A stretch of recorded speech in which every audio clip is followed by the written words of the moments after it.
माधव दास जी का है। ध्यान देना, माधव दास जी जीवन में सिर्फ भगवान के भजन ही किए हैं, भगवान की भक्ति करी और उसके अलावा उन्होंने दूसरा कोई कार्य किया ही नहीं। बैठे हुए थे।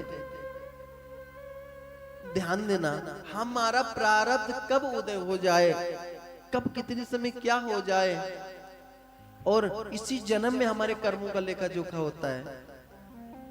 स्वामी रामकृष्ण परमहंस माता से बात करते थे, काली माता से साक्षात दर्शन करते थे, बात करते थे, परंतु अंत समय में न जाने कौन से प्रारब्ध जन्म के प्रारब्ध उदय हुए, उनको कैंसर जैसी बीमारी हुई, शरीर में पूरी सड़न हो गई, शरीर में कीड़े पड़ गए रामकृष्ण परमहंस जी के।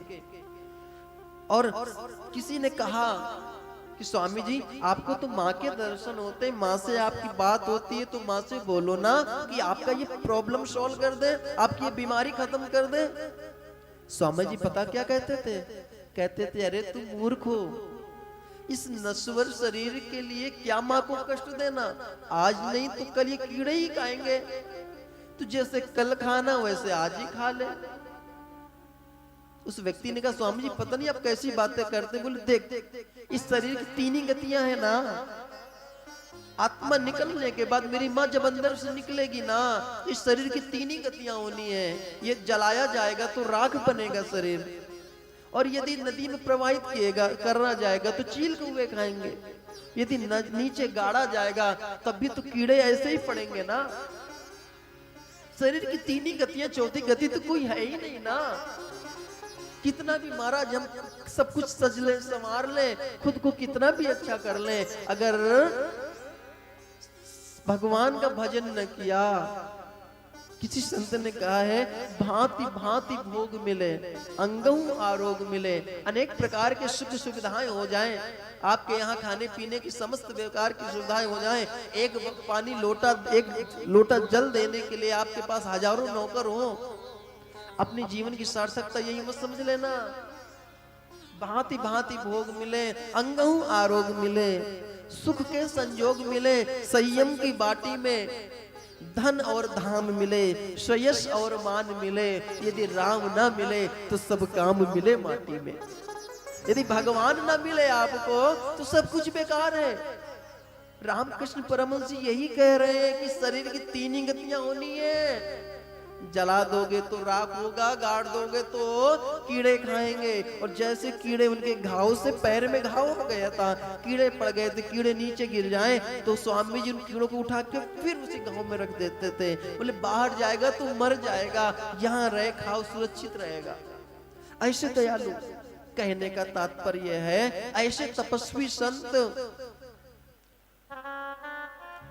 उनको भी अंत समय में भोगना पड़ा, न जाने कौन सा प्रारब्ध उदय हुआ। इतनी दूर हम क्यों जाते हैं? जैसे हम कथा कर रहे हैं महाराज, ऐसे ही महाराज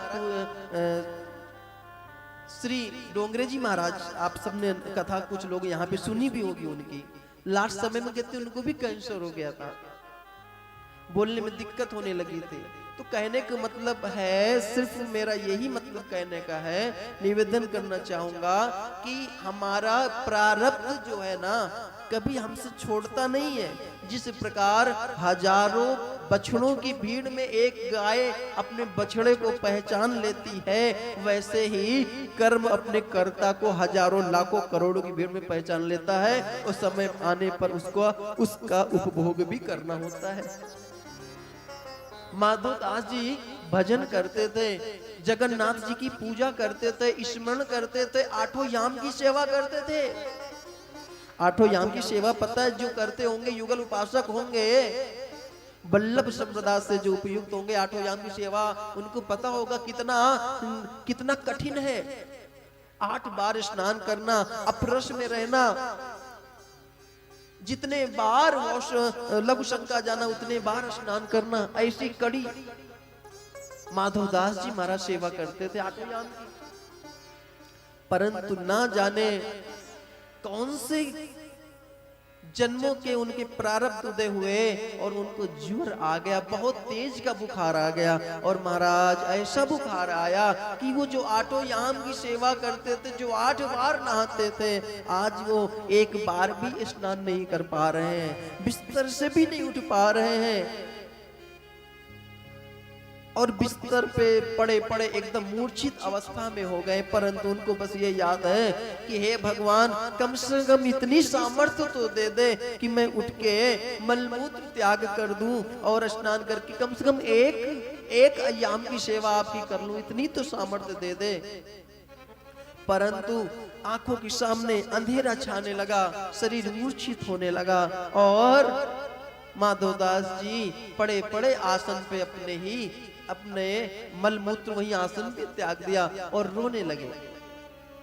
बोले प्रभु, पूरे जीवन मैंने सिर्फ आपसे ही एक नाता जोड़ा है, नान्यम जाने नहीं जाने न जाने, एक आपके ही अलावा मैंने किसी से कोई ने भी नहीं लगाई, मैंने कोई रिश्ता भी नहीं बनाया। क्योंकि हमें पता है कि अनन्यास चिंतयन्तो माम ये जना परिपासते, आप कहते हो ना कि जो आपको बसता है तास्ताम्य हम भजाम्य हम, आप उसको उसी तरह बसते हो जैसे भक्त आपको बसता है। इसी वजह से आपकी कृपालुता को सुन के, आपकी दयालुता को सुन के मैंने आपकी पूजा, आपकी भक्ति करी है। प्रभु, आज कम से कम इतनी सामर्थ्य दो कि मैं उठ जाऊं। भगवान से अनेक प्रकार से प्रार्थना करने लगे माधवदास जी, परंतु एक बार भी शिकायत नहीं करी कि प्रभु हमने आपकी इतनी सेवा करी, हमने आपकी इतनी सेवा, इतनी भक्ति करी, फिर आज हमें ये ऐसा क्यों? एक बार भी शिकायत नहीं किया। उन्होंने बस इतनी बार एक ही बात कही, प्रभु इतनी कृपा तो कर दो कि मैं अब कम से कम एक पहर की आपकी पूजा कर लूं और मैं मलमूत्र बाहर त्याग कर दूं। परंतु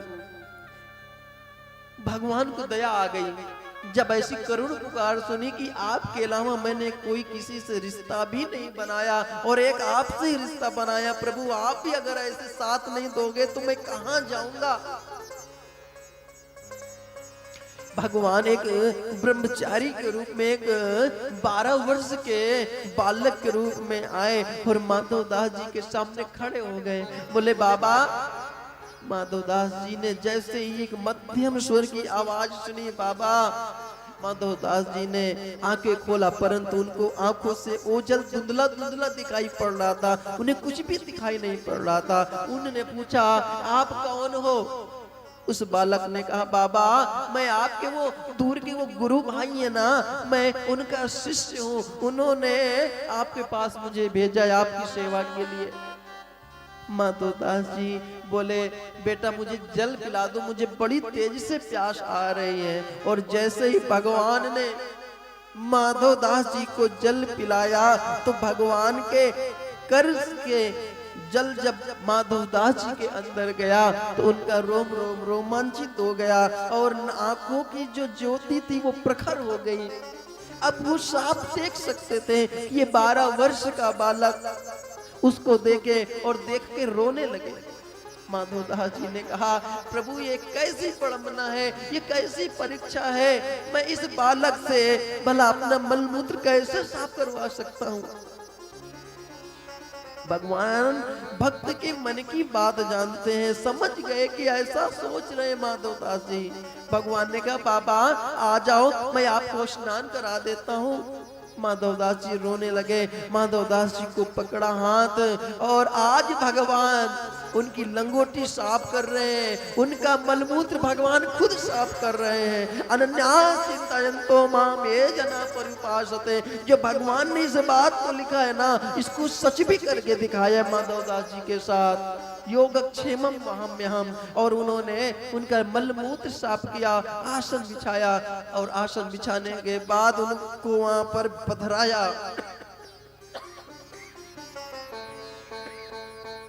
माधवदास जी रोने लगे, बोले प्रभु ये कैसी विडंबना है। ओम। माधवदास जी रोने लगे, महाराज नहीं देख पाए। प्रभु ने कहा, बाबा अब मैं चलता हूं। माधवदास जी बोले, बेटा आप साधारण तो नहीं हो सकते। क्यों? क्योंकि आज तक मैंने कोई गुरु नहीं बनाया, कोई गुरु भाई भी मेरा नहीं है। अब सच सच बताओ आप कौन हो? क्यों? क्योंकि मुझे पता है क्यों कि आप भगवान के अलावा और कोई नहीं हो सकते। आज